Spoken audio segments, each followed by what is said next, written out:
is about. I thought, why do we need an organization that is for women, by women, and run by women? It wasn't until I looked in the mirror and I saw that I was a woman, and I realized I don't even know the importance of being a woman. I didn't realize our impact goes beyond just women, but to men and to children. The YWCA was a movement that impacted the world and still does. Let me share with you a small part of the roots of the YWCA of Greater Rhode Island and its history highlights. Our YWCA is an important part of the history of the women in Rhode Island. It is not just a story or an association. It is a legacy of women's movement and reflects pioneering efforts in societal services. The belief that women can affect societal changes and that the vision, the commitment, intelligence, and foresight required are indeed traits, skills, and abilities that women have always owned and provides the roots of our foundation. As a member of this organization, we are part of a tapestry that exhibits boldness, determination, faith, and survival. That is the history of the YWCA of Greater Rhode Island. We all must realize, accept, and acknowledge the thousands of contributions of women who in many roles have given a part of themselves which enables us to do what we do today. Taking a moment to think about the YWCA of Greater Rhode Island and the impact of its members have had serving women that are battered, fostering health and wellness initiatives, providing support through housing to women in need, and youth development programs in our community. Each one of us has faced challenges and personal setbacks. Like some of you, I've lived through domestic violence. Like some of you, I've lived through abusive relationships. Like some of you, I've been diagnosed with a learning disability. And like some of you, I didn't always do well academically. Some of you may have experienced having a sibling murdered. I have, personally, my big brother. In fact, I was in this state sitting at my desk doing work for my MBA program at Johnson & Wales when they called to tell me that my brother was being pulled out of the Charles River in Boston. And lastly, like some of you, I have tried to end my life because I didn't think it was worth living. But today is a new day, and it is with humility and gratefulness that I can say I serve as a member of the board of directors for this organization. The YWCA Greater Rhode Island was the first board to ever ask me to serve on that board, and I accepted.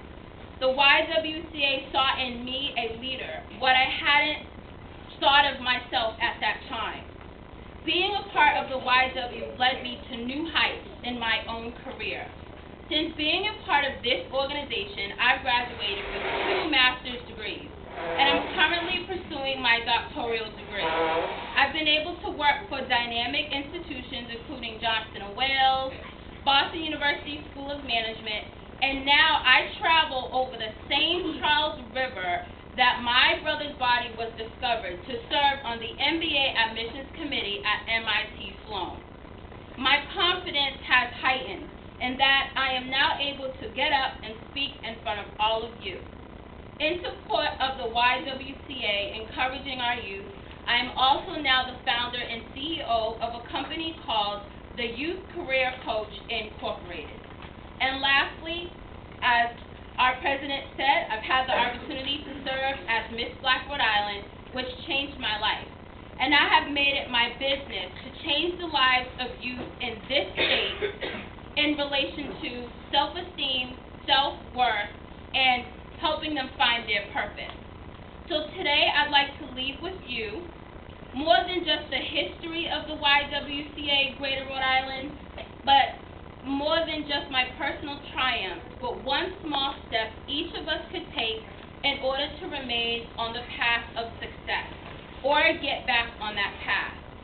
Let me preface just one action. Today I had the opportunity to run into my previous manager at Macy's. She's now the district HR Macy's, and she reminded me that it's not about pass or fail.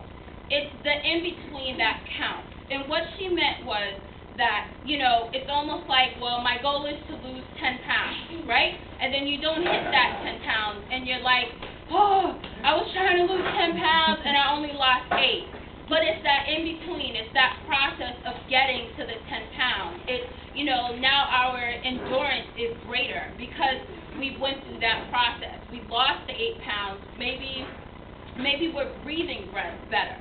So, you know, when we think about, okay, you know, I wanted that A, but I only got the B+, that's still excellent. Look at all that you've learned in that process. So it was a great reminder to think about that. And she also said, you know, if you set out to accomplish X, Y, and Z, but you only, maybe in the process of that, you realize, I don't want to do this anymore. But that is okay. It's still not a failure. So I'd like to add this, that you must choose. In other words, you must make a choice. And if you are on the road and you get to a fork in the road, you either need to go left or right. So I'd like to challenge you on this day, at this moment, with you, any youth in your life, parents, to create a vision statement. And I always talk about vision statements. Everywhere I go, I talk about vision statements, and that we all should have a personal vision statement for our life. What is a vision statement? In short, it's a one-paragraph summary of where you're headed. It's not just a list of goals, but it's a list of your accomplishments. It has been stated that 3% of people in the U.S. who have written goals, okay, and according to research, these people accomplish 80% more than those that don't. That's 80% more people accomplish in their lives who have a vision statement and have written out goals.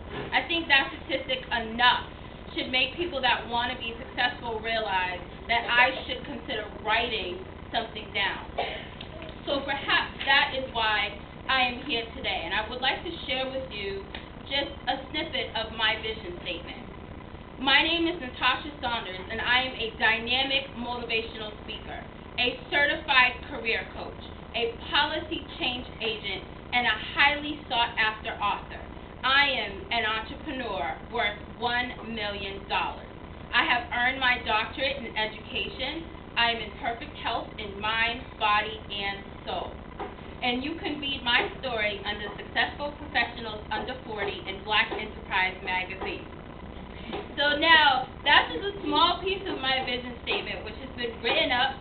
It's also taped up on my bathroom mirror. So every day I get up, I'm brushing my teeth, and I'm like, yes, I'm a dynamic motivational speaker. I'm a highly sought-after author. I'm worth $1 billion. And you can read my article in Black Enterprise magazine. Every day, this is what I eat, breathe, sleep, drink my vision statement. And since I wrote this was 3 years ago, and actually in December I'm taking a personal sabbatical to rewrite my vision statement and my goals for 2011. And since then, I became a certified career coach. I actually studied, passed the exams, check, that's off my list. I'm a policy change agent. I've served as an education chair for a nonprofit organization. I am also now an entrepreneur. My lawyer and accountant is right here in the state of Rhode Island. That's where the Youth Career Coach came about. The money, well, I'm believing it. You know, the progress is coming. Since then, I was accepted into a doctoral program at Northeastern University, and I start next semester. And as for being an author, well, I've had an article in Working Mother magazine, Color magazine, and actually, my recent, I had the opportunity, now this isn't for or against Obama, but I had a gentleman, Ben Coley Thompson, he's actually an editor of Michigan Chronicle newspaper, and his marketing rep was following me on Facebook. And who would have thought, you know, in just a few days before I got this call, this guy emailed me and said, you know, you post way too much on Facebook. Every time we log on, you're posting something. And I do. I post jobs, career fairs, resume tips, etc. And you know, for 2 days I stopped posting. It's almost like I stopped being myself because somebody told me, you know, something that it didn't make me feel good. And so that lasted 2 days, and I emailed him and I said, you know what, if you don't want to follow me, then don't. You are more than welcome to delete me off your friends list. And he wrote back and I said, you know what, delete. And then 2 days later I get a call saying this book was coming out, and Mr. Thompson has interviewed Obama on numerous occasions, looked him up, Googled him, saw his clips on CNN, and they said, you know, the book is done, but we want you to write a chapter on youth and unemployment. If you can do it in 48 hours, you can be in this book. I stopped the world. I was like, nobody bother me, I'm home, I'm writing, and I did it, and now I have a chapter in this book. And I definitely believe it's because I have that in my vision statement. And so with that, with my vision statement, I want to leave with you, and I hope that I inspire you to, you know, write. Just write a vision statement. It doesn't just have to be for you. You can help a young person write a vision statement. It doesn't have to be as big of a goal. It could be, you know, maybe you want them to get really good grades in school. Maybe they want to improve their English scores or their math scores, and we're just saying that. But if they can actually write it out and visually see it, and every day they come in, they see that, that's their expectation, that's their destiny. So it's like their actions will eventually line up with that action. So in conclusion, you guys have probably heard this quote before. They say, shoot for the moon or something, or stars, because at the very least you'll end up in the clouds. So I just encourage you that, you know, we have such a great history here at the YWCA. We have great leadership.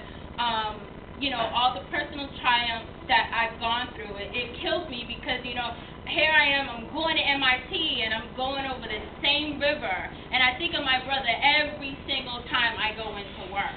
And so, but we find a way to keep going. And I know for me personally, it was about writing that vision. So if we want to continue the growth of the YWCA, you also want to continue, you know, on your success path, you want to help the youth. I think that one way you can do that is writing a vision statement.